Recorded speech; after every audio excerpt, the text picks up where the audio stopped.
International Women's Day. It's great to say thank you, Madam Lieutenant Governor, for that introduction. Speaker Rendon, Pro Tem Atkins, thank you, as always, for being here, and to members of the legislature, other state officials, thank you as well for joining us this evening, and of course to my remarkable wife, Jennifer, the first partner of the state of California. Thank you for not only being the heart of our family, but thank you for everything you do for the people of California.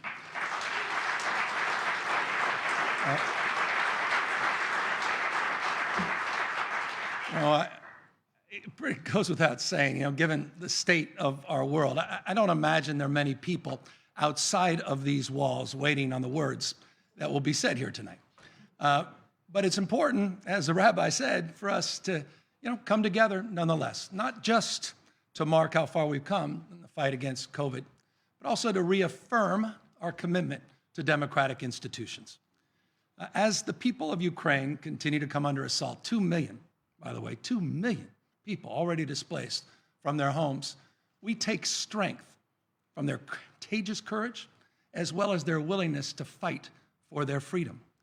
So tonight is a moment. It's a moment to reflect, not just on what's happening overseas, but it's a moment to reflect on what it means to live in a society where elected leaders still settle our disagreements, by and large, with civility and compromise, and how we derive strength from a government that reflects the people we represent. Just think about it. Our speaker, son of working class parents and grandson of Mexican immigrants, he worked his way through the California public education system, earning a PhD from UC Riverside, now committed to ensuring every child has access to early learning.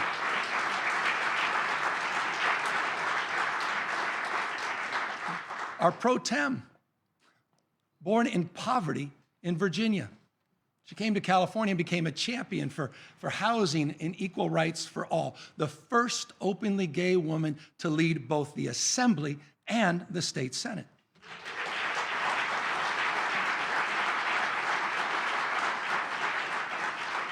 Our Chief Justice, public school graduate, descendant of migrant farm workers, speaking out consistently against income inequality and tackling the cost of justice for people in poverty.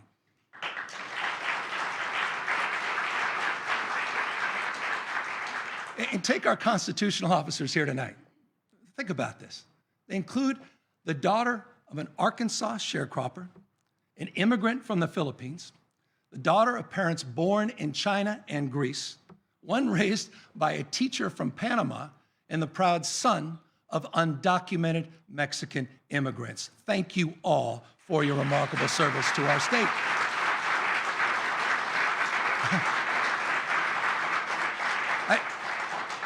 California does democracy like nowhere else in the world. No other place offers opportunity to so many from so many different backgrounds. But we can't take democracy for granted. Authoritarian and illiberal impulses aren't just rising overseas. They've been echoing here at home for some time. We might not have a strongman quite literally waging war in our country.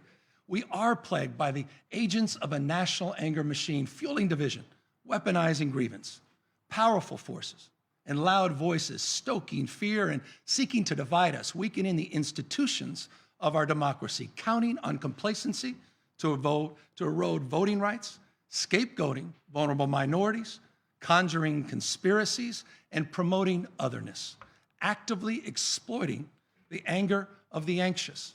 Anger, by the way, that finds a home when people feel understandably disconnected from each other and our collective future, when that future doesn't look as bright as the past, making them more susceptible to the siren calls of those trying to tear us apart. Foundationally, this is a threat we must all face together and prove there's a better way, a California way forward.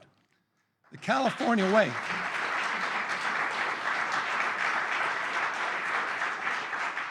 The California way means rejecting old binaries and finding new solutions to big problems. Take, for example, the speaker was talking about climate policy. California has no peers. For years, we've set the rules, and others have followed. But over time, we've learned we can't solve big problems like climate change situationally with short-term thinking. Look, no one's naive about the moment we're living in, with high gas prices and the geopolitical uncertainty that's fueling them. In January, we proposed a pause to the gas tax increase. Now, it's clear we have to go farther.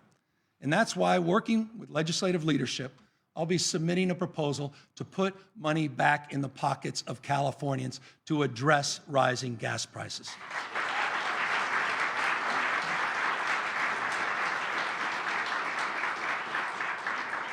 But I want to make this clear.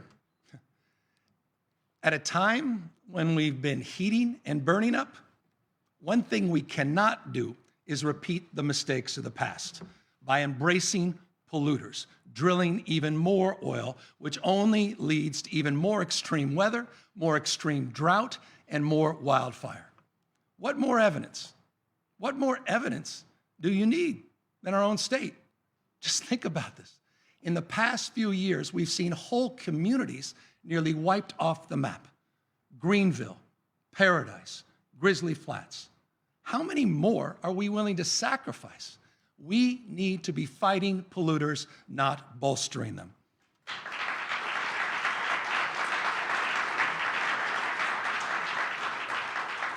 And in the process of doing so, freeing us once and for all from the grasp of petrodictators. But this conversation can't just be about supply, it can't just be about oil supply. Daily life still demands too much fossil fuel. That too has to change, underscoring the importance of accelerating California's leadership in clean technology. This is not just a national security and environmental justice imperative. Clean energy is this generation's greatest economic opportunity. A perfect example, by the way. A perfect example of that is our dominance in electric vehicle sales and manufacturing. It was, by the way, California policies that created this market. Now we have an opportunity to extend this leadership to secure critical component of the supply chain for batteries by tapping one of the world's largest lithium reserves right here in California, in Imperial Valley. And you consider this, our nation-leading climate investments, some $38 billion, will ensure that other innovations will surely follow, not by recreating the 20th century, by extracting more oil, but by extracting new ideas, drilling for new talent, by running our economy on a carbon-free engine. That's the California way. Now, when it comes to the economy, California's unmatched. We dominate. We dominate in research, innovation, entrepreneurialism, venture capital, and remain the world's 5th largest economy. Our GDP growth has consistently outpaced not only the rest of the nation, but most other large Western democracies. Think about this. In December alone, 25% of America's jobs were created right here in California, 1 million new jobs just in the last 12 months.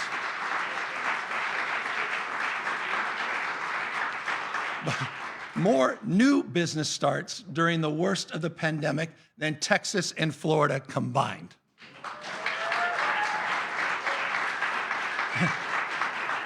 But you know what makes us so different than those states, besides the freedom of a woman's right to choose?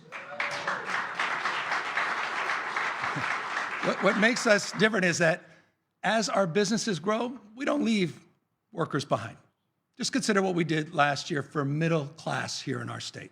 We sent $12 billion back, the largest state tax rebate in American history. But we didn't stop there. We raised the minimum wage. We increased paid sick leave. We provided more paid family leave. We expanded childcare to help working parents. And this year, with your support, we will do something no other state in America has done: provide health for all, regardless of immigration status. That's the California way.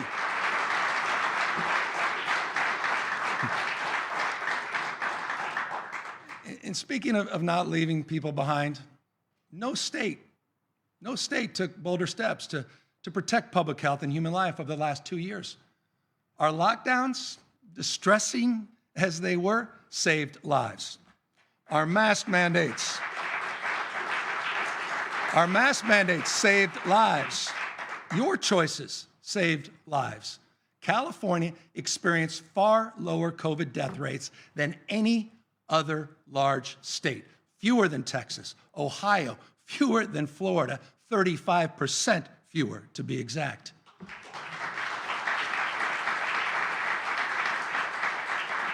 But mindful, even with 3/4 of Californians being fully vaccinated, we're mindful that we cannot let our guard down.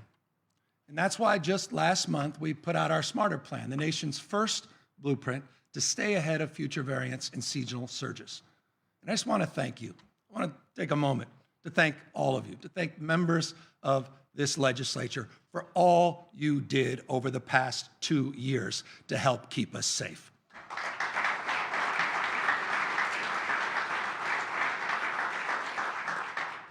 But there's another crisis, all too familiar, referenced just a moment ago, and that's the crisis of homelessness, which we know has worsened over the last decade, not only here in California, but all across our nation. You know, it was just a few years ago, California lacked any comprehensive strategy, no accountability, and no meaningful state resources to solve the problem. But that's all changed. In just the past 3 years, we not only have a comprehensive plan, we're also requiring new accountability and providing unprecedented investments for cities and counties on the front lines. And while we've moved a record 58,000 people off the streets, 58,000 off the streets since the beginning of the pandemic, we all recognize we have more work to do, particularly to address what's happening on our sidewalks, reaching people who need the most help, those with schizophrenia spectrum and psychosis disorders, many self-medicating with drug or alcohol addictions. And that's precisely what our encampment resolution grants and our new care court seek to address.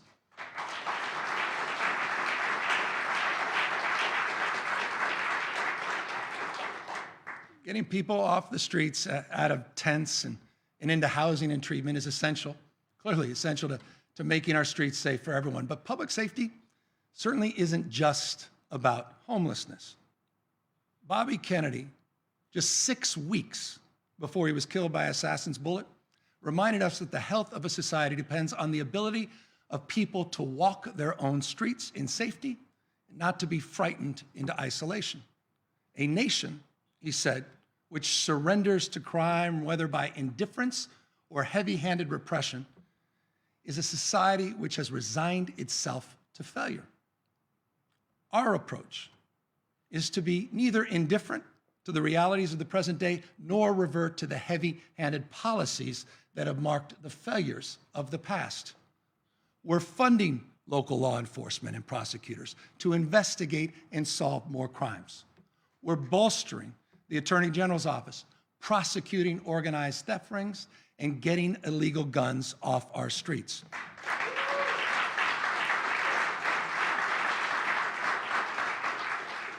But we're also investing hundreds of millions in new programs to tackle the root causes of crime, doubling down on proven violence prevention programs.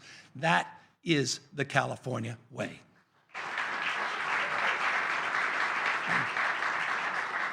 Of course, to tackle any root cause, we need to talk about education. And I'm not talking about that version of education reform being promoted in some states, where they're banning, quite literally, you can't make this up, where they're banning books, where you can sue your history teacher for teaching history, and where you can't even say the word gay. I'm talking about real transformation of our public education system, like we're doing right here in the state of California, by creating choices, real choices for parents, and unprecedented support for their kids, a whole new grade, transitional kindergarten for all.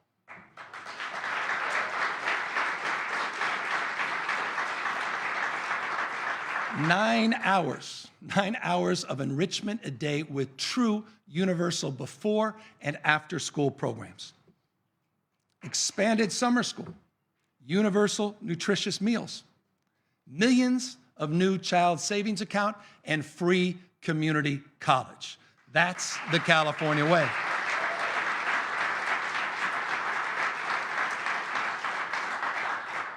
Look, I think all of us, at least here, can agree to this, that people have always looked to California for inspiration.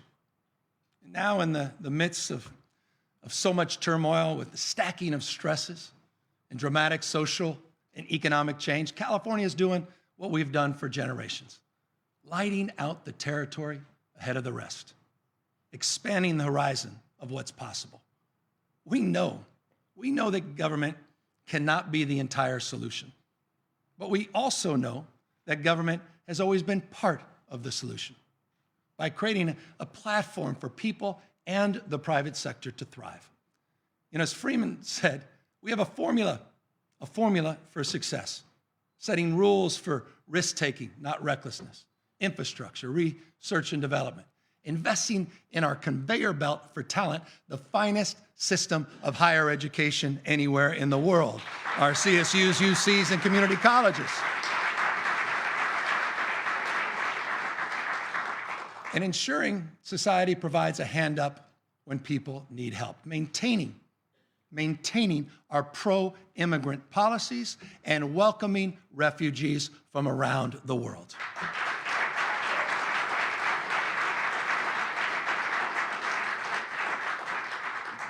Those are all California values, embracing diversity, but also seeking common ground, pursuing greater connectedness, not exploiting division with performative politics and memes of the moment, but by unifying towards common purpose, inviting more people with diverse perspectives from different backgrounds to strive, to seek, to find, to not yield, all into the fight for a better California. Thank you all very, very much. Thank you for the privilege of your time tonight.